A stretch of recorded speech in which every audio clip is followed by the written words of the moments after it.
Hello friends, ओलरीकल्चर। आज हम बात करेंगे ओलरीकल्चर की नेक्स्ट क्रॉप के बारे में, जिसका नाम है तरबूज। ठीक है, तो ये क्या है, कद्दू वर्गीय के अंतर्गत आ जाती है। तो कद्दू वर्गीय के अंदर लौकी भी आती है। ठीक है, तो इसके लेक्चर के बाद हम बताएंगे जितनी भी रह जाती हैं कद्दू वर्गीय में। ठीक है, तो सबसे पहली क्रॉप है वाटरमेलन, जिसे कहते हैं हिंदी में तरबूज कहते हैं।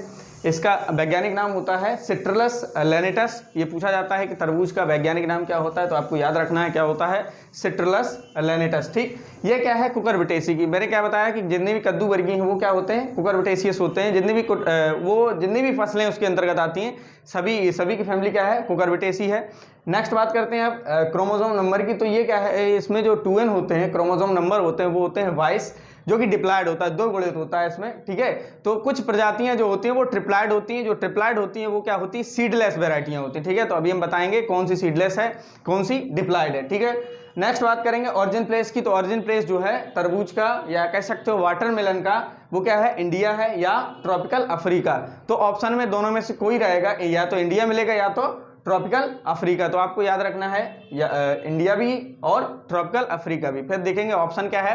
अगर ऑप्शन में इंडिया दिया है, ट्रॉपिकल अफ्रीका नहीं दिया है, ठीक है, तो हम आप इंडिया लगाएंगे। तो इसमें दोनों में से कोई भी ऑप्शन एक ही रहेगा। ठीक है, नेक्स्ट है वाटर कंटेंट, यानी कि पूछा जाता है कि तरबूज में कितने % जो है वो वाटर पाया जाता है, पानी पाया जाता है। वो पाया जाता है लगभग 95% तक। ठीक है, तो कुछ प्रजातियां हैं जिनमें ज़्यादा पाया जाता है। ठीक है, जैसे कि पूसा रसाल क्या है, सबसे ज़्यादा वाटर पाया जाता है, उसमें पानी पाया जाता है। एवरेज याद रखेंगे कि एवरेज क्या है, तो एवरेज क्या है, 95%। लगभग प्रजातियों में जो जितनी भी लगभग वेराइटीज़ हैं मोस्टली उसमें कितना पाया जाता है, 95 अप टू 95% तक वाटर पाया जाता है। ठीक है, इसमें देखो एक अदर न्यूट्रेंट पाया जाता है जिसे कहते हैं पोटास। ठीक, पोटास कितना पाया जाता है, 1600 मिलीग्राम पर 100 ग्राम, यानी कि 100 ग्राम में कितना पाया जाता है, 1600 मिलीग्राम तक पोटास पाया जाता है। पूछा जाता है कि जो हमारा तरबूज है उसमें कितने ग्राम या कितने मिलीग्राम या कितना पोटास पाया जाता है, तो आपको याद रखना है 1600 मिलीग्राम। या तो ऐसे पूछा जा सकता है कि कौन सा न्यूट्रेंट इसमें पाया जाता है, तो ऑप्शन रहेंगे पोटास रहेगा, अदर न्यूट्रेंट रहेंगे। ठीक है, तो आपको याद रखना है इसमें सिर्फ पोटास पाया जाता है। कितना पाया जाता है, 1600 मिलीग्राम पर 100 ग्राम। ठीक, रेड कलर। अब पूछा जाता है कि जो हमारा तरबूज होता है उसका लाल रंग किसके कारण होता है, कौन सा पिगमेंट पाया जाता है, तो आपको याद रखना है इसका जो लाल कलर होता है वो होता है एंथ्रोसाइनिन या लाइकोपिन के कारण। इसी के कारण ये पिगमेंट पाया जाता है उसमें, इसी के कारण क्या होता है, वो रेड कलर का होता है। ठीक है, तो अगर पूछा जाए कि तरबूज का जो लाल रंग है वो किसके कारण होता है, तो आपको याद रखना है एंथ्रोसाइनिन या लाइकोपिन के कारण। ठीक, अब बात करते हैं सीड रेट की। सीड रेट यानी बीज दर। ठीक है, बीज दर यानी प्रति हेक्टेयर कितना सीड हम यूज कर सकते हैं, या 1 हेक्टेयर में कितना सीड रेट लगता है। तो आपको याद रखना है जो हमारा तरबूज है उसमें 5 से 6 किलोग्राम सीड प्रति हेक्टेयर यूज होता है। ठीक है, अब बात करते हैं बुवाई की। इसकी बुवाई कब की जाती है, तो इसकी बुवाई की जाती है फरवरी से मार्च के बीच में। ठीक है, या कह सकते हो जायद सीजन में इसकी हम बुवाई कर सकते हैं। ठीक, ये बात हो गई।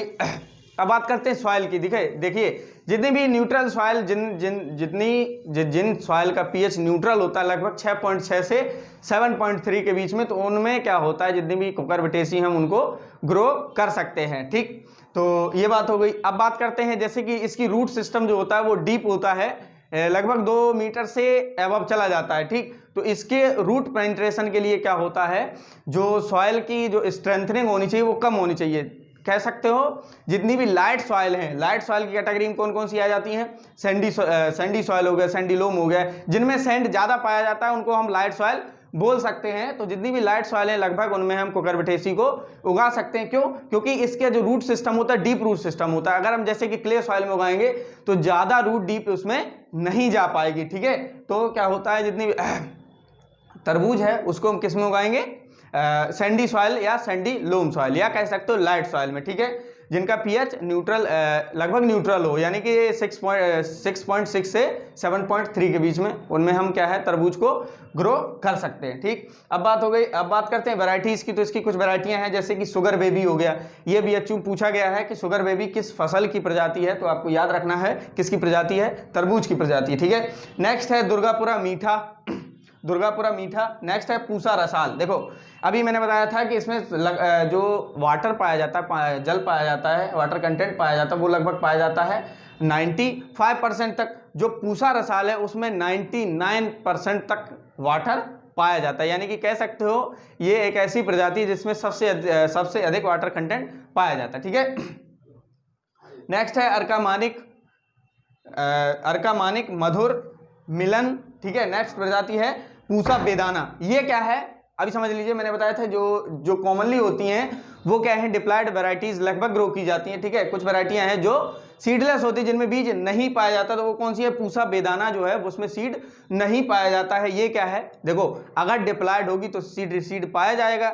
जैसे कि मैं डिप्लॉयड पहले भी बताया था मैंने कि जितनी ऑड क्रोमोसोम नंबर पाए जाते हैं, जैसे कि जिनका गुणन ऑड होता है, उनमें सीड नहीं बनते हैं। जैसे कि ट्रिप्लॉयड हो गया, पेंटाप्लॉयड हो गया, ठीक है, इनमें क्या है, सीड का फॉर्मेशन नहीं होता है। तो जो पूसा बेदाना है वो क्या है, ट्रिप्लॉयड वैरायटीज है। ट्रिप्लॉयड यानी कि इसमें जो 2n होते हैं वो 33 पाए जाते हैं, 33 पाए जाते हैं। ठीक है, जो कि सीडलेस होती। ठीक, ये पूछा जाता है कि तरबूज की ऐसी वैरायटी प्रजाति का नाम बताओ जो सीडलेस है या जिसमें बीज नहीं बनता, तो आपको याद रखना है पूसा बेदाना। ठीक, इसका क्रॉस पूछा जाता है कि किस किस क्रॉस से मिलकर बनी है, तो आपको याद रखना है टेट्रा 2 एंड पूसा रसाल से मिलके ये वैरायटी बनी है। ठीक है, ये बात हो गई। अब बात करते हैं ये किसने डेवलप किया है जो ट्रिप्लॉयड वैरायटीज हैं।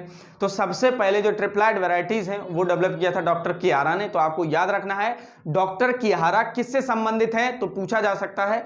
तो आपको याद रखना है ट्रिप्लॉयड तरबूज या ट्रिप्लॉयड वाटरमेलन से संबंधित है। या तो क्वेश्चन ऐसे आ सकता है या तो ऐसे आ सकता है, थोड़ा घुमा के दे देंगे, बीज रहित तरबूज किस वैज्ञानिक ने डेवलप किया, तो आपको याद रखना है बीज रहित यानी कि ट्रिप्लॉयड डॉक्टर किहारा। ठीक, ये फसल लगभग इतनी है जो कि पॉइंट पूछे जाते हैं, जो पूछे जाते हैं। ठीक है, अब बात करते हैं मस्क मिलन की, जिसे कहते हैं खरबूज। ठीक है, ये भी क्या है, कुकुरबिटेसी फैमिली का है। तो इसका जो वैज्ञानिक नाम होता है वो होता है कुकुमिस मेलो। ठीक है, फैमिली होती है कुकुरबिटेसी। देखो सभी की कुकुरबिटेसी होती है। ठीक है, नेक्स्ट है क्रोमोसोम नंबर। क्रोमोसोम नंबर क्या होता है, इसमें 24 होता है जो कि डिप्लॉयड होती है। ये भी क्या है, डिप्लॉयड है। ठीक, इसमें भी सीड बनता है। ठीक, अब बात करते हैं ऑरिजिन प्लेस की। तो ऑरिजिन प्लेस क्या है, इसका भी क्या है, ट्रॉपिकल अफ्रीका है। ठीक, तो आपको याद रखना है इसका जो उत्पत्ति स्थान है वो क्या है, ट्रॉपिकल अफ्रीका। ठीक, अब बात करते हैं सीड रेट की। तो सीड रेट क्या है, 3 से 4 किलोग्राम प्रति हेक्टेयर इसका सीड यूज होता है। ठीक, 3 से 4 किलोग्राम हम 1 हेक्टेयर में यूज कर सकते हैं, या 1 हेक्टेयर के लिए 3 से 4 किलोग्राम सीड जो है वो सफिशियंट होता है। ठीक, अब बात करते हैं हार्वेस्टिंग की। तो पूछा जाता है कि हार्वेस्ट हम किस स्टेज पे करते हैं। ठीक है, या खरबूज को हार्वेस्ट करने की स्टेज क्या है, तो आपको याद रखना है जो खरबूज को जो हार्वेस्ट करते हैं उसको कहते हैं फुल स्लिप स्टेज। यानी कि जो जिस डंठल से हमारा जो फ्रूट जुड़ा होता है वो अपने आप छूटने लगता है, वहां से जब मैच्योर हो जाता है। देखो जैसे कि जब जुड़ा होता है तो उस समय क्या होता है, ऑक्सीजन ज्यादा पाया जाता है, इसीलिए वो टाइट जुड़ा होता है। जैसे जैसे मैच्योर होता जाता है तो वो ऑक्सीजन जो है वो एथिलीन में कन्वर्ट होता जाता है, और जब फुली मैच्योर हो जाता है तो एथिलीन जो ऑक्सीजन है वो बिल्कुल कम हो जाता है और वहां से छूट जाता है। ठीक है, तो उसी स्टेज को बोलते हैं फुल स्लिप स्टेज।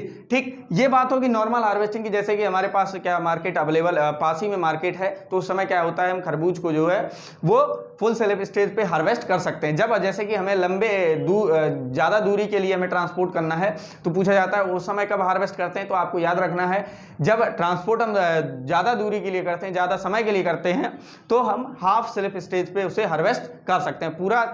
पूरा फुली मैच्योर नहीं होना चाहिए। ठीक है, हाफ स्लिप स्टेज पे। ठीक,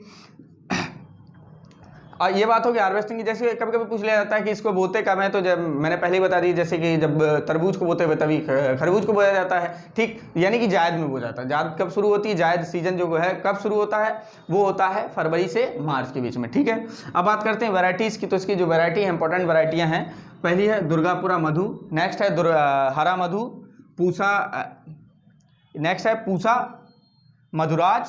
ठीक, लखनऊ सफेदा। देखो नेक्स्ट है अर्काजीत। अर्काजीत क्या है, इसमें सबसे ज्यादा विटामिन सी पाई जाती है। ये पूछा जाता है कि खरबूज की ऐसी वैरायटी का नाम बताओ जिसमें सबसे ज्यादा विटामिन सी पाया जाता है, तो आपको याद रखना क्या है, अर्काजीत। अर्काजीत क्या है, सबसे ज्यादा विटामिन सी इसमें पाई जाती है। ठीक है, नेक्स्ट है अर्का राजहंस। ये देखो वैरायटियां बहुत इंपॉर्टेंट हैं, अर्काजीत और अर्का राजहंस, ये पूछी जाती हैं तो इनका स्पेशल कैरेक्टर भी आ सकता है, ठीक है। जैसे कि इसमें विटामिन सी पाई जाती है, जो अर्का राजहंस है ये इसकी क्या होती है, हाईएस्ट स्टोरेज कैपेसिटी होती है, इसे लंबे समय तक हम स्टोर कर सकते हैं, भंडारित कर सकते हैं, ठीक है। अब बात करते हैं क्लाइमेट्रिक फ्रूट। ये क्या है, क्लाइमेट्रिक फ्रूट है, जलवायु फल है। जैसे कि मैंने बताया था जो क्लाइमेट्रिक फ्रूट होते हैं उन्हें क्या होता है, इमेच्योर अवस्था में तोड़ने पर, जैसे कि कुछ दिन हम रख देते हैं तो वो पक जाते हैं, अपने आप पक जाते हैं, तो उनको कहते हैं क्लाइमेट्रिक। तो हम अगर खरबूज को जैसे कि इमेच्योर स्टेज पे हम अगर तोड़ लाएंगे तो वो क्या होता है, पक जाता है, ठीक है। तो इसीलिए कहते हैं क्लाइमेट्रिक, और जो नहीं पकता है तोड़ने के बाद उसे कहते हैं नॉन क्लाइमेट्रिक, ठीक है। सोइंग टाइम बता दिया था, फरवरी मार्च यानी जायद, ठीक है। अगले लेक्चर पे हम शुरू करेंगे कुकुरबिटेसी की नेक्स्ट फसल के बारे में।